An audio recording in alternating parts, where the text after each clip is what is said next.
In a hidden clearing deep within a vast forest, Foxy is born. From the very start, he stands out from his siblings with his sharp mind and quick movements. His mother, a wise vixen, teaches him the ways of the forest, how to hunt, hide, and survive in a world filled with dangers.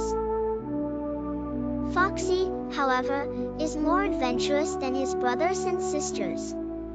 Every corner of the forest calls to him, and he dreams of exploring places where no fox has ever dared to go. As Foxy grows older, he begins to hear stories about a dark, mysterious area beyond the hills, the Forbidden Forest.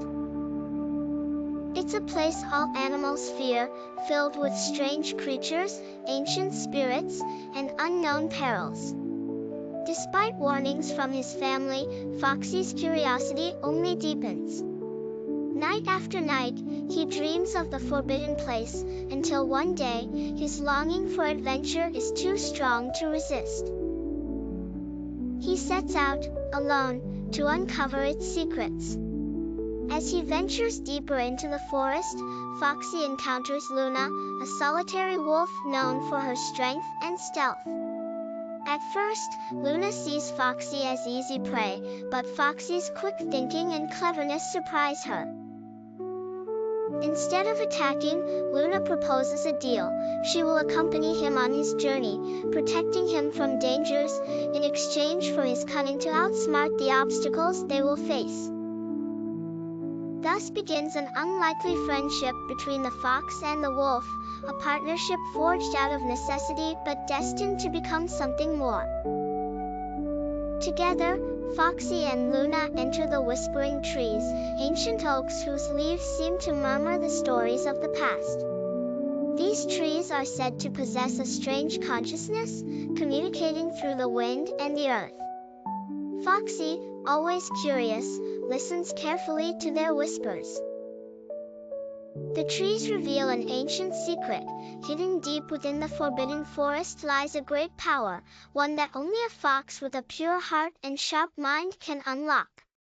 Foxy realizes that his quest is far greater than he first imagined. As they journey further, Foxy and Luna come across the lair of the Giant Serpent, a feared creature that guards the entrance to a sacred cave. Inside this cave is said to be the Stone of Knowledge, an ancient artifact with untold power. Foxy devises a clever plan to distract the serpent while Luna uses her strength to help them steal the stone. Through their teamwork and bravery, they manage to escape with the stone, but the serpent, enraged by their trickery, vows to seek revenge. With the Stone of Knowledge in their possession, Foxy and Luna begin to uncover its powers. The stone grants Foxy visions of the past, showing him the history of the Forbidden Forest and the hidden forces at play. But soon, they realize that the stone comes with a price. It is cursed. The curse unleashes dark forces, sending ominous shadows and twisted creatures to hunt them. Now, Foxy and Luna must find a way to lift the curse before it's too late. In their search for answers, Foxy and Luna meet a wise owl who has lived in the forest for centuries.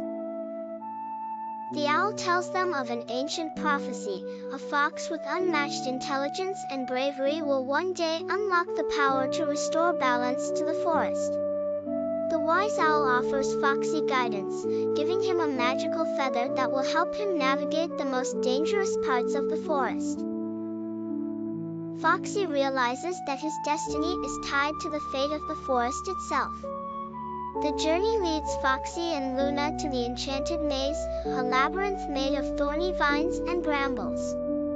The maze is infamous for trapping anyone who dares to enter, and it's said that no creature has ever found its way out.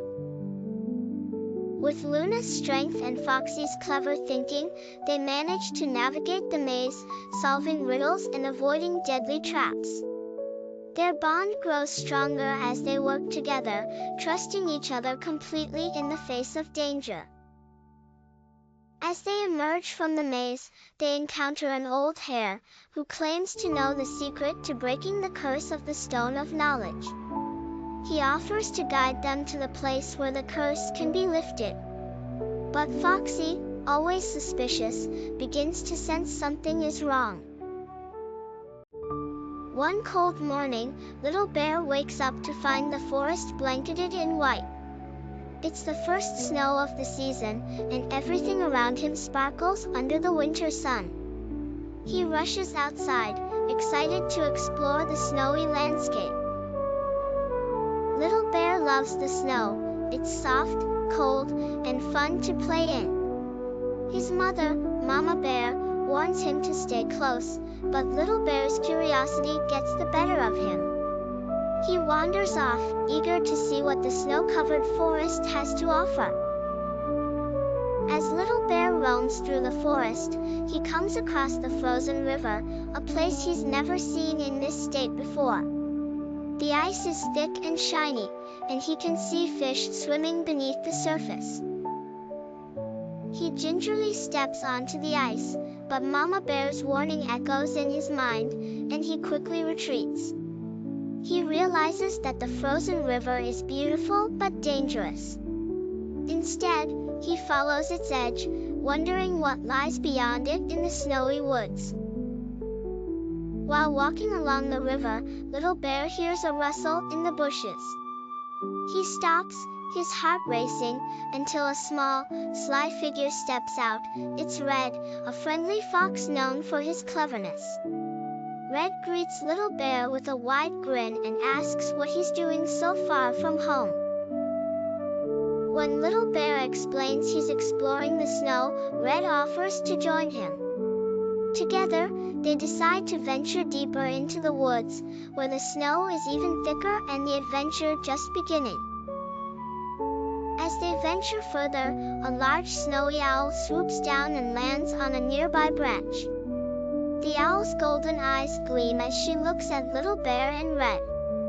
She warns them about a coming snowstorm that's brewing in the mountains, urging them to return to their homes. But the two friends, full of excitement, dismiss the warning. They believe they have plenty of time before the storm arrives and decide to continue their journey through the snow-covered forest. While walking, Red spots a trail partially hidden by the snow. It's a narrow path winding through tall pine trees, and it seems to lead somewhere mysterious. Intrigued, Little Bear and Red decide to follow it. The path takes them deeper into the forest, and the trees grow thicker. The air becomes colder, and the snow starts to fall again, but Little Bear and Red are determined to see where the path leads. At the end of the hidden path, they discover a large cave nestled between two giant rocks. The cave's entrance is covered in icicles, and inside, it's dark and silent. Little Bear is a bit nervous, but Red, always brave, insists they explore the cave. They step inside, their paws crunching on the frozen ground. As they venture deeper, they notice strange markings on the walls, old carvings that seem to tell a story of a great bear who once roamed these woods. As they exit the cave, they realize the wind has picked up.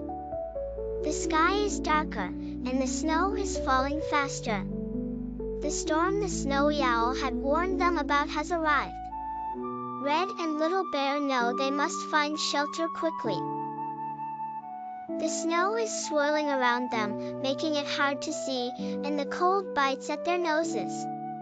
They need to act fast before the storm gets worse. With the storm growing stronger, Red spots a small, sheltered spot beneath a group of trees. It's not a perfect shelter, but it will keep them safe from the worst of the storm. Little Bear and Red huddle together, using their warmth to stay cozy while the snow piles up around them. As they sit together, Little Bear begins to worry. What if the storm doesn't stop? How will they find their way home? Just as Little Bear is starting to lose hope, he hears a faint, familiar sound through the howling wind. It's the voice of Mama Bear, calling his name. She's looking for him. Little Mouse lived in a cozy corner of a big, old house. The house was filled with hidden places, secret nooks, and lots of interesting things to explore. Little Mouse was always curious, wondering what mysteries the house held beyond his small corner. One morning, he woke up with a big idea. Today would be the day he explored every corner of the house. Little Mouse began his adventure in the kitchen, where delicious smells often drifted from. He loved the kitchen but had never fully explored it. Today, he scurried across the cool tiles, slipping under the large table and sniffing around. Suddenly, he spotted a shiny object near the stove. It was a spoon, glinting in the morning light. He decided to take it as a treasure for his little nest. Across the kitchen was the tall cupboard, towering above Little Mouse. He had always wondered what was up there. Determined to find out, he climbed the chair leg, hopped onto the counter, and scrambled to the top shelf. To his surprise, he found a jar of sugar. But before he could explore more, the cupboard door creaked, and Little Mouse quickly darted into a crack in the wall, his heart racing with excitement. Behind the crack in the wall, Little Mouse discovered a hidden passage that led to a narrow tunnel running through the walls of the house. He had never been here before. The passage was dark and dusty, but his whiskers twitched with curiosity. He followed the tunnel, wondering where it would lead. The hidden passage eventually led Little Mouse to the attic, a place full of old boxes, forgotten toys, and strange objects. It was quiet and a bit eerie, but Little Mouse wasn't afraid. He scurried across the floor, poking his nose into various nooks and crannies. He found an old toy train and thought it was the perfect size for him. But then, he heard a strange noise, a soft rustling sound. The rustling noise turned out to be Sandy the spider, a friendly creature who lived in the attic's dusty corners. Sandy was happy to have company and told Little Mouse stories of the attic's history, about old times when the house was bustling with people. Little Mouse listened intently, fascinated by the attic's secrets. Sandy also warned him to be careful of the wind that sometimes howled through the attic's cracked windows, pushing things around. As if on cue, a strong gust of wind blew through the attic, knocking over a pile of old newspapers. Little Mouse scrambled to hold on to the toy train, but the wind was too strong. Sandy helped guide Little Mouse back to the passage, and together they escaped just as a window flew open, sending the attic into chaos. Breathing a sigh of relief, Little Mouse thanked Sandy and decided it was time to explore another part of the house.